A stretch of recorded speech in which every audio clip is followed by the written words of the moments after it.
अब मैं ये शादी नहीं कर सकती। क्यों नहीं कर सकती? क्योंकि मेरी जिंदगी का बहुत अहम फैसला है और मैं चाहती हूँ मैं ये फैसला खुद करूँ। वो अब एक ही बार मुझे मार क्यों नहीं देते? काश मैं ऐसा कर सकता। काश।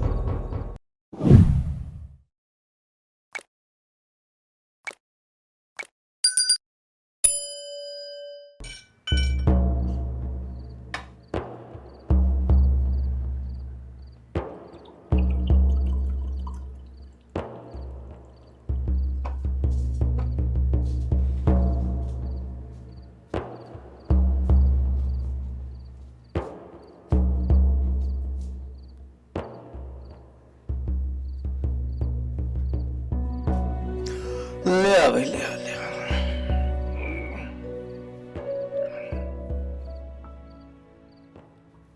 बिस्मिल्लाह। कोई बात करनी है बेटा? जी हाँ बोलो। अब्बू, मैं बोलो ना बेटा, क्या बात है?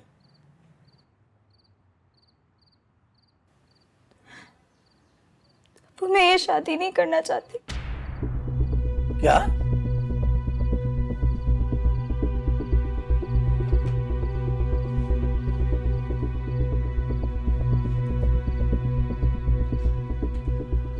क्या बकवास कर रही है? अब्बू, मैं ये शादी नहीं कर सकती। क्यों नहीं कर सकती? क्योंकि मेरी जिंदगी का बहुत अहम फैसला है और मैं चाहती हूँ मैं ये फैसला खुद करूँ। तेरी ये मजाल कि तुम मुझे जवाब दे। चुप। मैं तेरे सारे लक्षण समझता हूं, इसीलिए तो तुझे इस घर से जल्दी दफा करना चाहता हूं।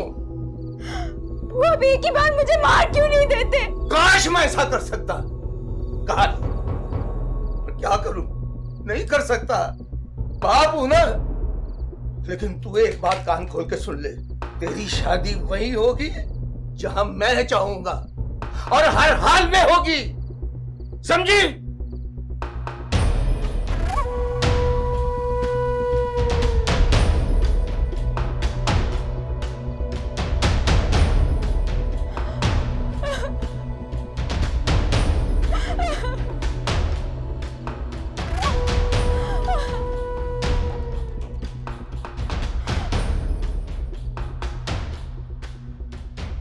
चला फाड़े सौगात नू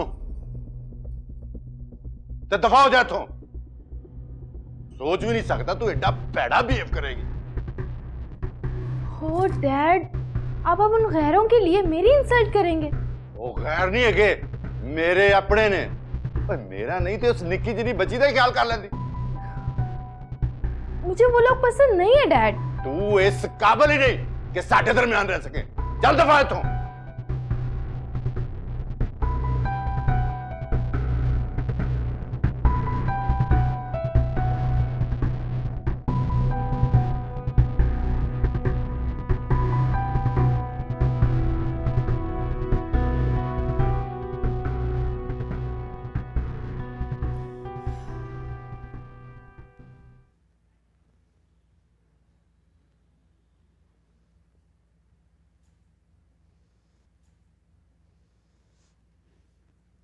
ਤੂੰ ਉਹਦੇ ਦੋ ਲਾਨੀਆਂ ਸੀ, ਉਹਦੀ ਇਹ ਮਜਾਲ ਮੇਰੀ ਧੀ ਨੂੰ ਰਵਾਇਆ।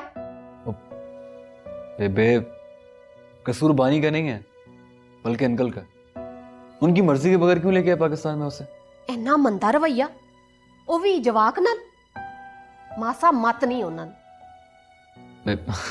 बेबे, ये गुस्सा छोड़े। हमें बानी का साथ देना चाहिए, उसे समझाना चाहिए। यूं डांट कर वो मजीद परेशान हो जाएगी। बेबे, वो नई पाकिस्तान आई है, उसे यहाँ के कल्चर का नहीं पता। चले, बहुत टाइम हो गया, अब जाके आराम कीजिए और तारा को भी लेके जाइए। चल मेरी धी, चल उठ उठ, मैं तेन सुआवा मेरा बच्चा।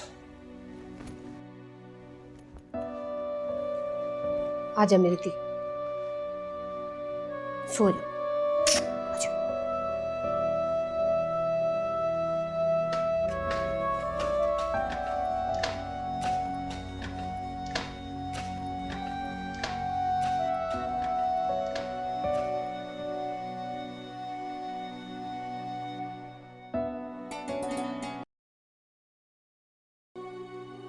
बाहर रह के मेरे बच्चे बिगड़ गया। मैं उन्हें ते प्रैशर पा के डरा के धमका के ते किसी तरह सीधा करना चाह रहा।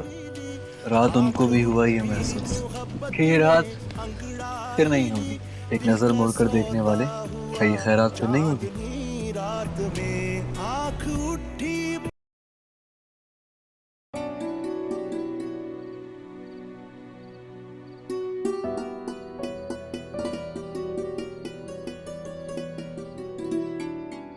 धरनिया तू मेरी गल नहीं समझ रहा।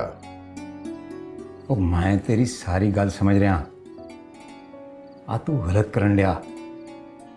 ਵੇਖ ਪ੍ਰੈਸ਼ਰ ਪਾ ਕੇ ਬੱਚਿਆਂ ਨੂੰ ਸਮਝਾਈਦਾ ਨਹੀਂ ਹੁੰਦਾ। धरनिया तेनू नहीं पता, बाहर रह के मेरे बच्चे बिगड़ गया। मैं उन्हें ते प्रैशर पा के डरा के धमका के ते किसी तरह सीधा करना चाह रहा। ਆਈ ਤਾਂ ਤੇਰੀ ਗਲਤ ਸੋਚ ਆ। ਉਹ ਵੇਖ ਧੀਆਂ ਤੇ ਹੁੰਦੀਆਂ ਹੀ ਮਾਸੂਮ ਤੇ ਨਾਜ਼ੁਕ, ਮੋਹ ਵਰਗੀਆਂ। ਉਹ ਪਿਆਰ ਨਾਲ ਉਹਨਾਂ ਨੂੰ ਜਿੱਦਾਂ ਮਰਜ਼ੀ ਢਾਲ ਲਓ। ਮੇਰੀ ਗੱਲ ਨੂੰ ਸਮਝਣ ਦੀ ਕੋਸ਼ਿਸ਼ ਕਰ ਮੇਰਾ ਵੀਰ। ਉਹਨੂੰ ਥੋੜਾ ਹੋਰ ਟਾਈਮ ਦੇ, ਨਹੀਂ ਤਾਂ ਨੋ ਪਿਆ ਤੂੰ ਆਪਣਾ ਬਹੁਤ ਵੱਡਾ ਨੁਕਸਾਨ ਕਰ ਲਓ।